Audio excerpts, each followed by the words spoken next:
Boating. Now I'm not, nor ever will be, a boater.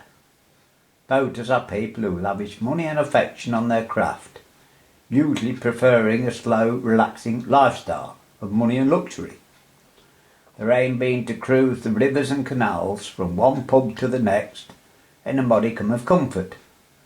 Their search for exquisite cuisine and fine wines interspersed by basking in the adulation of onlookers, as they sleep it off in their pride and joy.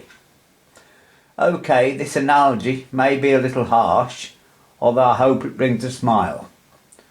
Most are just ordinary people working hard to earn a crust and get by, but they usually enjoy the slow lane.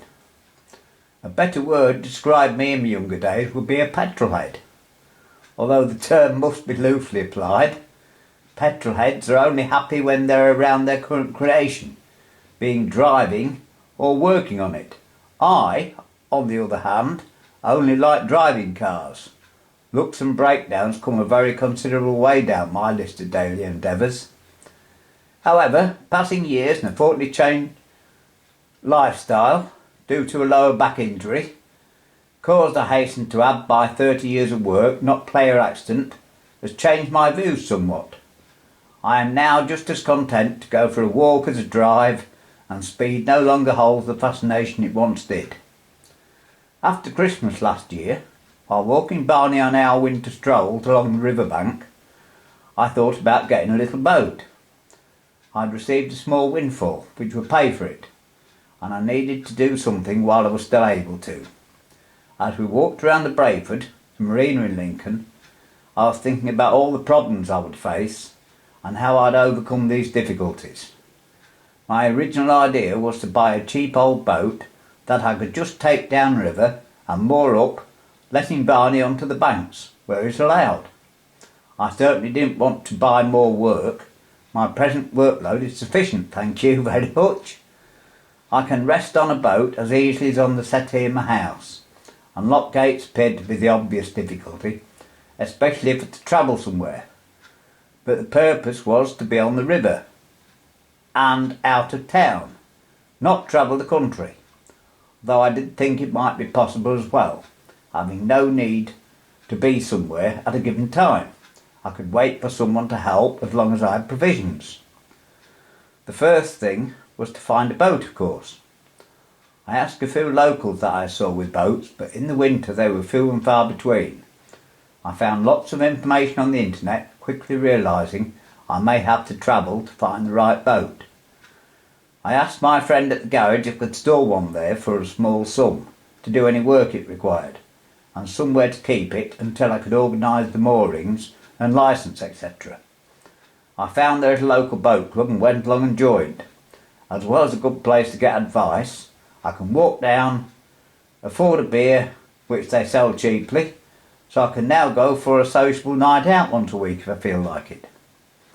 There's no denying boating is expensive, and I knew from the start I'd only be able to afford it for a year or two.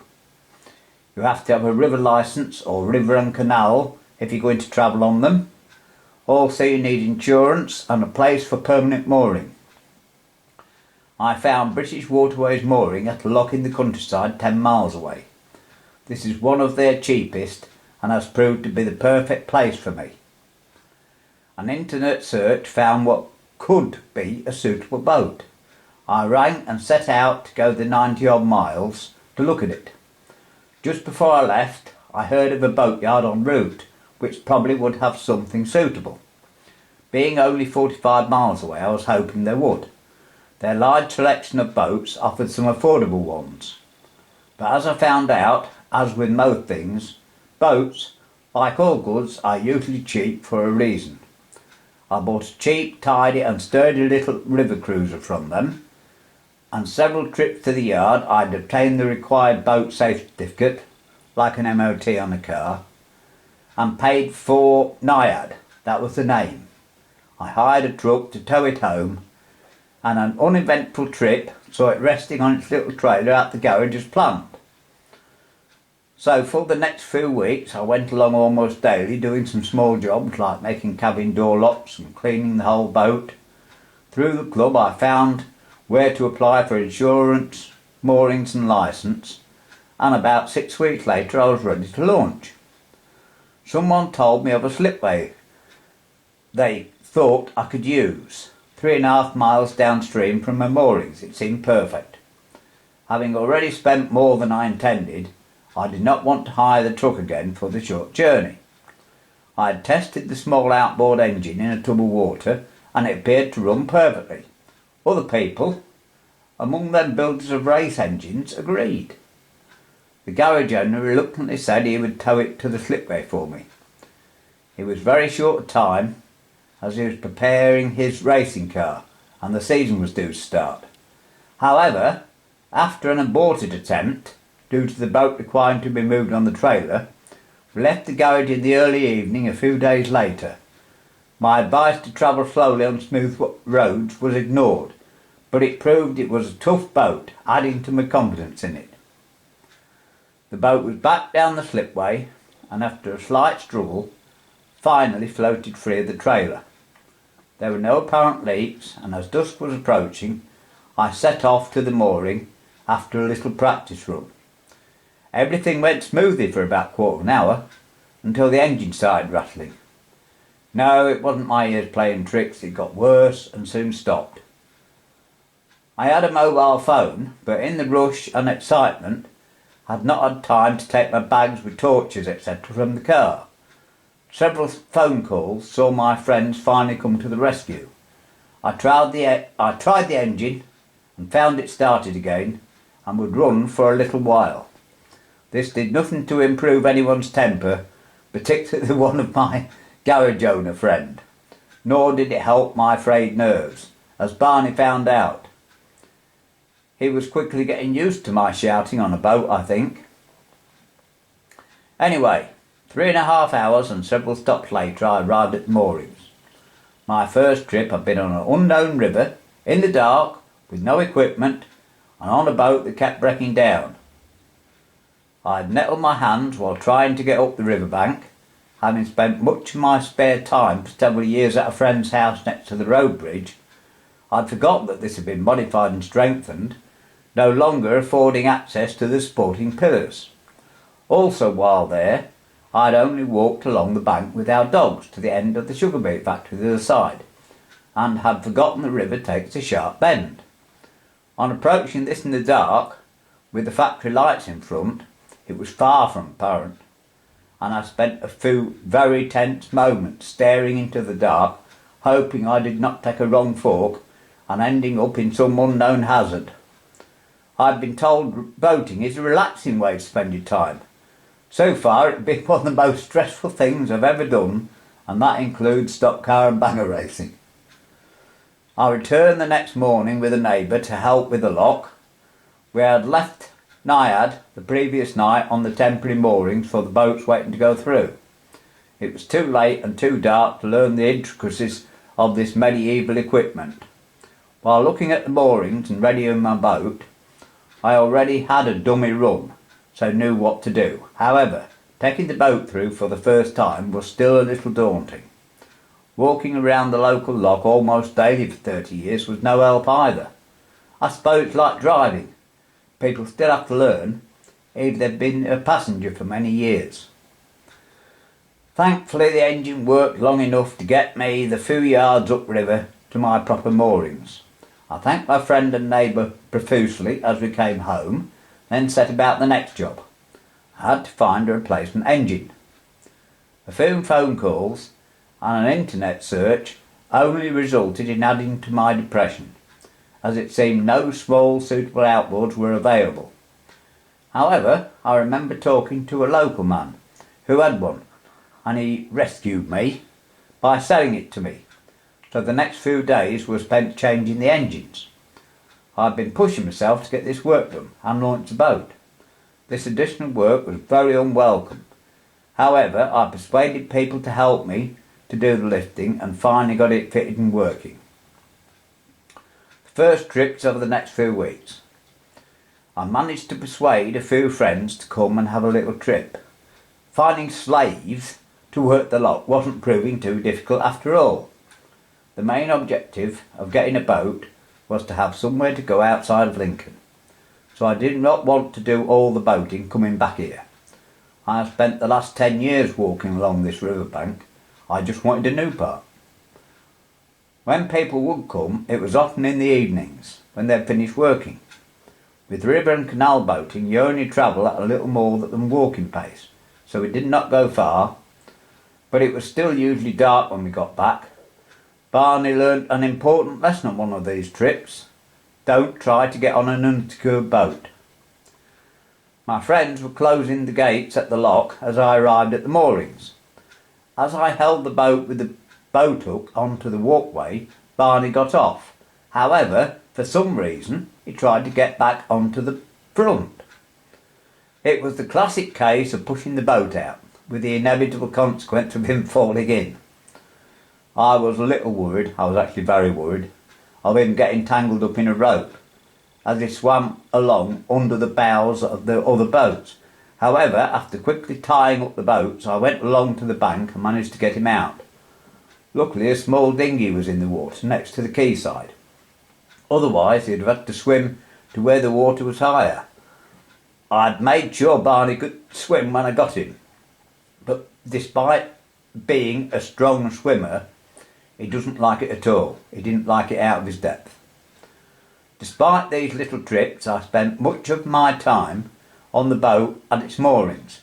Probably the biggest bonus of the boat is the moorings at the lock had hardly been more suitable for my purpose.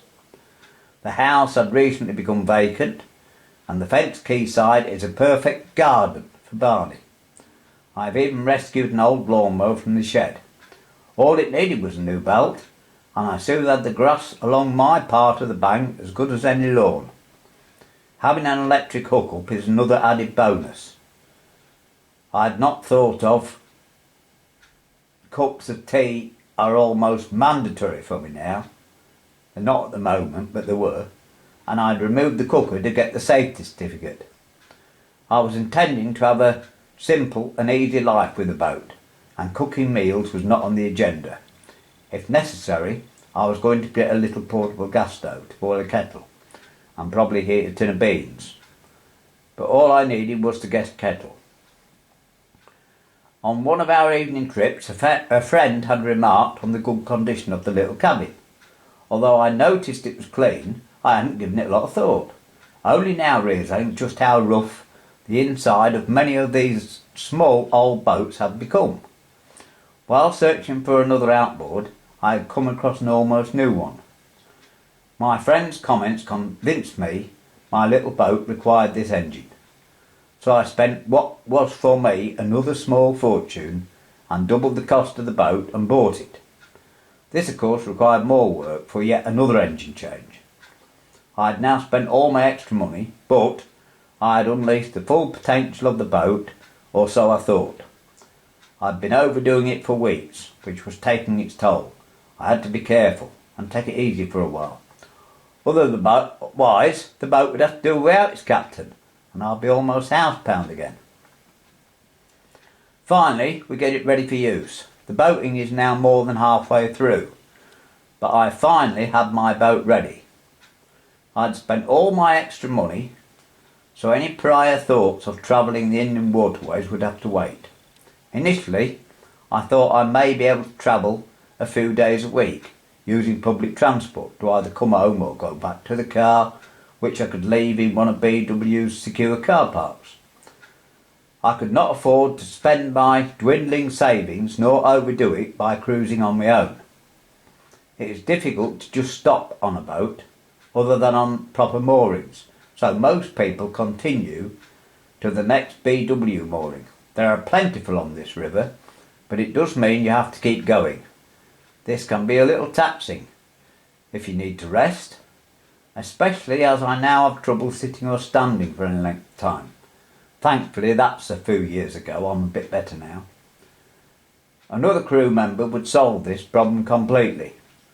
But Barney's my crew, and good though he is, I don't think I can trust him to drive the boat.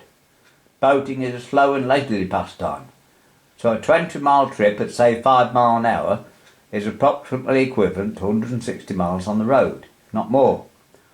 Although restful and pleasant on a nice sunny day, it can also become a little boring if you're alone and have no one to talk to. I've enjoyed spending the summer days at moorings and usually found someone to chat to, either a passing boater going through the lock or others who have come to their boats on the moorings. I also enjoyed the solitude when I found myself alone. It was nice to have the place to myself, and Barney could freely wander about in safety. At the August bank holiday I finally got to sleep on the boat. I had a cruise to Boston with the Lincoln Boat Club. Although I'd been to Boston many times over the years, I'd never actually been to the marina. We used to live only 22 miles away. And, I often went. I often travelled there. There was a nightclub there. So, I had a good time at Boston when I was young. While we were there, the Endeavour, the replica of Captain Cook's ship, was moored in the docks. After spending a pleasant evening in the pub, followed by a restful night, we walked along the next morning. I was not intending to go aboard, as I felt the £12 a head fee, and this was in 1985-ish, a little too much. However, I did want to take a picture of Barney with his ship in the background. I was a bit disappointed to find no dogs were allowed on the docks. However, I quickly agreed when realising this was to prevent any rabies threat posed by rats or other animals being on ships from foreign parts. After viewing the ships without going close up, we returned to prepare for the cruise back. We were only coming halfway back to stay at moorings alongside another riverside pub. A planned meal was followed by another pleasant couple of hours in the pub. As well as regular trips downriver and a few short ones towards Lincoln, I have also been here 3 times.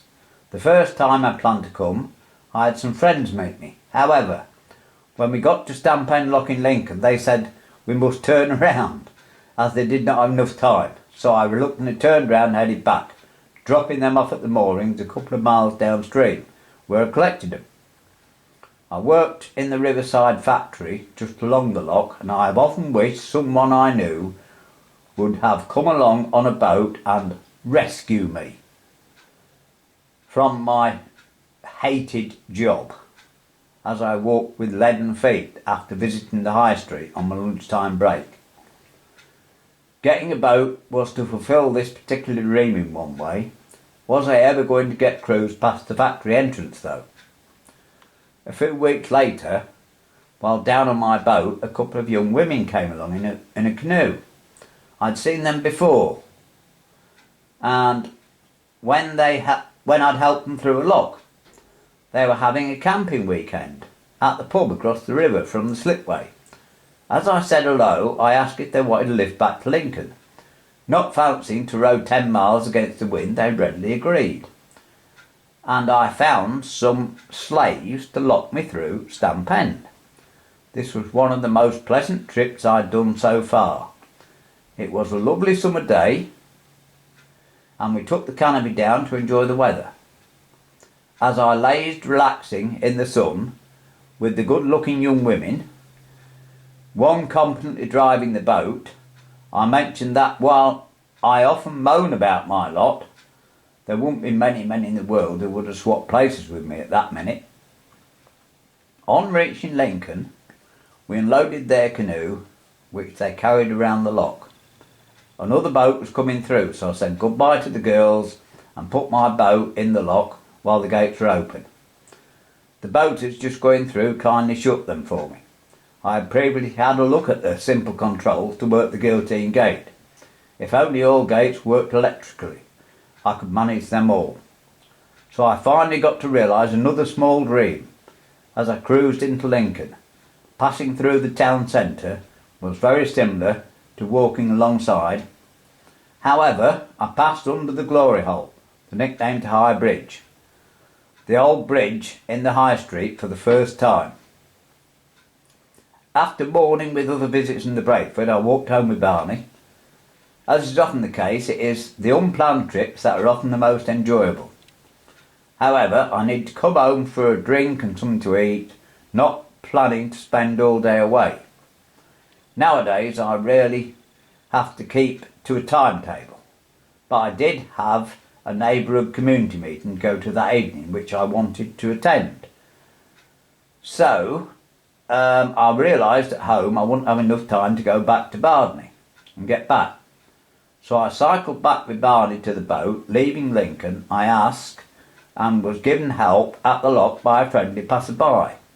I left the boat at the mooring just 2 miles downstream, cycling back along the proper cycle track, which is one of our regular walks. I had not ridden a bike for some time, the last time finding it affected me quite badly, so this would be a good test of my fitness. I returned home and went to the meeting in plenty of time. The next day I was not too stiff, nor did I suffer too much.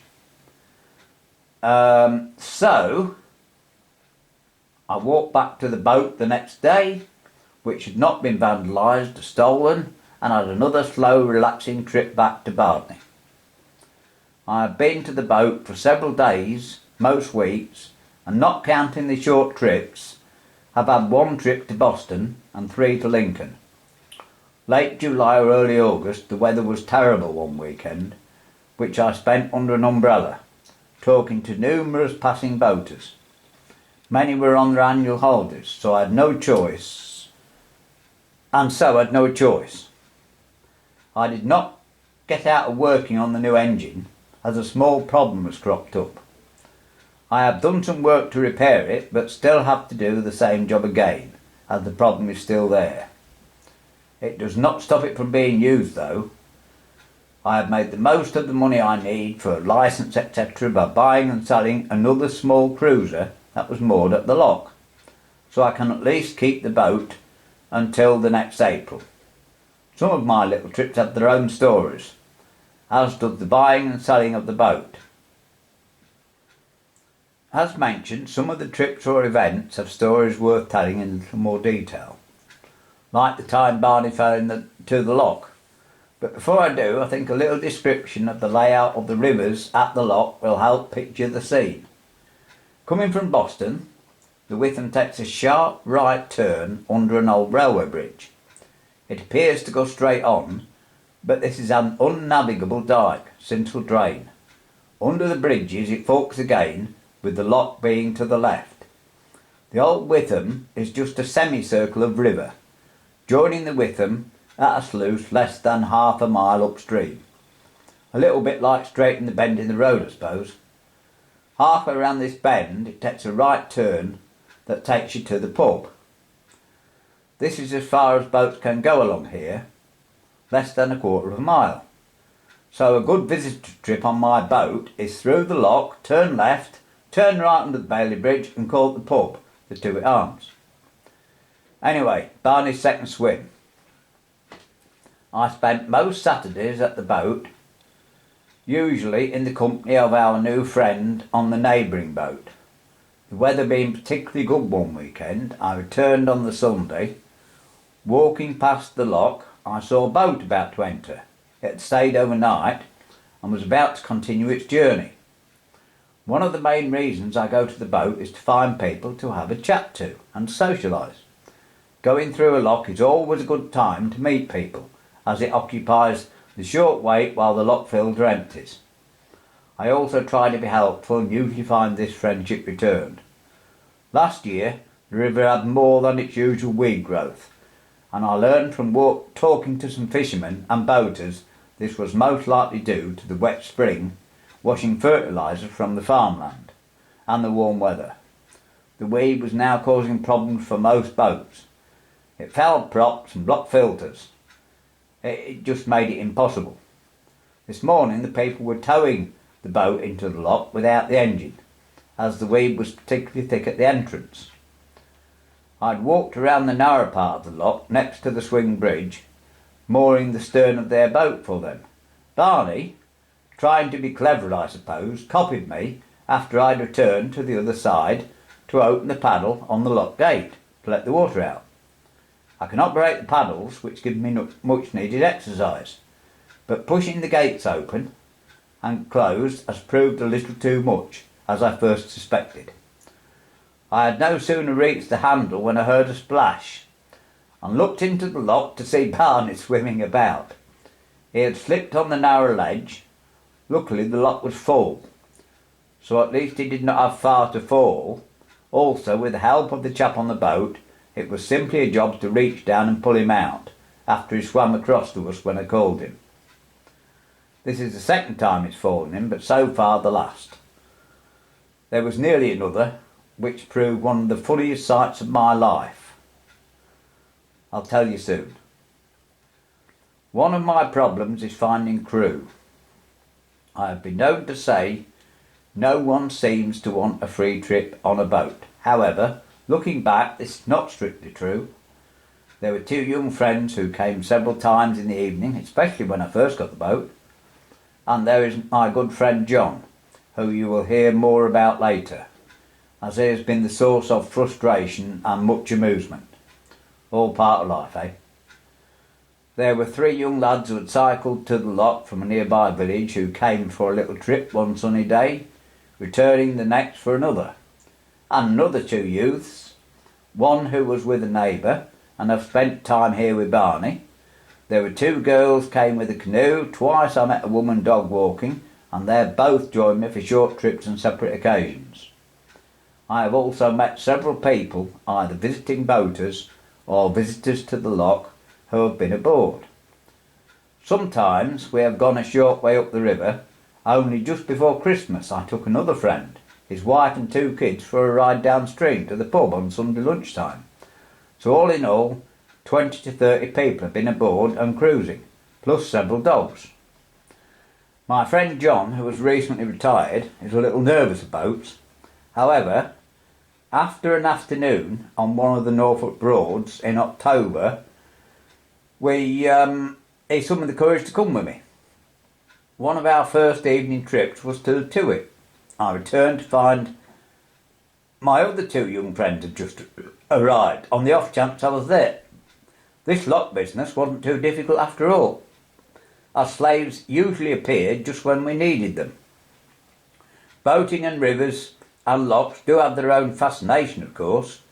John stayed on the boat with Barney in the lock while I got off to help and show them what to do. With the water rising, the bow got stuck in a crack in the sidewall. John did not push it off, thinking the others would, I suppose. However, my other friend did. But I joked with John afterwards how I'd only just got the boat and he was trying to sink it. In Norfolk, he said he had visions of us going home wet through after falling in. I think this has been a secret ambition of his. He fulfilled it in a small way in a few weeks later on. On another trip to the Tuit, a fellow boater was going, and after taking a little trip upstream first, we were to join him. He had been told to turn right under the Bailey Bridge, otherwise he might run aground at the sluice. As to say, he had done exactly that. We turned round and found him stranded. I quickly pulled him off, so we arrived at the pub together. There are no proper moorings there, just some posts on top of the grass bank. There was enough depth for me to moor sideways, and I had to get off and attach one rope. I was a little worried about the other chap, although retired, he was new to boating and was looking likely to crash into the back of my boat. I was hurrying to get moored so I could help him, and having tied one end, I was holding the rope for the other to let John off. He stepped off, and I was holding my boat securely, but he did it on the bank until his foot slipped off on the sloping wet grass. He went in with a satisfying sploosh up to his calves, scrambling out and nettling his hands. I couldn't help but laugh. Sorry, mate. I helped our other friends tie up while John went up the steps into the bank to find a seat to empty his boots. I have recently learned this is known as the Rubber Duck Award in some boating circles. So congratulations, John, that you're the first one to win this award. Another friend almost had a ducking at the same place only a few weeks before Christmas. We'd gone to the pub for a meal and had gone on the boat, as the road was closed due to roadworks. I was mooring up nose to the bank, and had left the engine ticking over and forward to keep the boat into the bank while I got off. I secured the rope and my friend then tried to get off. It can be awkward getting off a small boat from under the canopy, and he caught the outboard lever, revving the engine, which of course was still in forward, and it turned it slightly to keep the boat straight in the light current. The boat swung round a little, almost tipping him into the river. I asked him what he was playing at, having fun at his near mishap. But he's an experienced boater, so he should have expected it. The next adventure with John could have been more serious. We were going to one of the two pubs downstream, where the slipway is. I let him drive, as I know he enjoys it, and it helps his confidence. After driving on the road, you have to have a bit of fun on a boat because the speed is so slow. Only up to 6 miles an hour on this river, which is almost as fast as my little boat goes anyway. Most boats go that pace. I usually dawdle along at about 4 or 5, and this is nice and relaxing, and the engine will push us along a little over tick-over. Boats pass each other on the right, not the side we drive on the road, but with little traffic and an empty wide river, you can go where you like, as long as there's enough depth. John had strayed out of the centre channel into some weed, which had wrapped itself around the prop. With the outboard, this little problem, you just stop and tilt the engine out of the water, putting a foot on the steering bracket almost counterbalances the engine, making it easy to tilt. Something I found out after tilting it up and down, hurting myself once or twice. Soon after I got it, I lifted it and removed the weed and asked John if he would mind lowering it for me. I showed him what to do, but when the engine was halfway down, he let go of it. Luckily it was a Norman, with a very strong transom, a strong boat. Otherwise it had broken the transom and sunk the boat. He said he thought it was going to pull him into the water. So that was the second time he'd tried to sink it. Dare I let him try for a third time?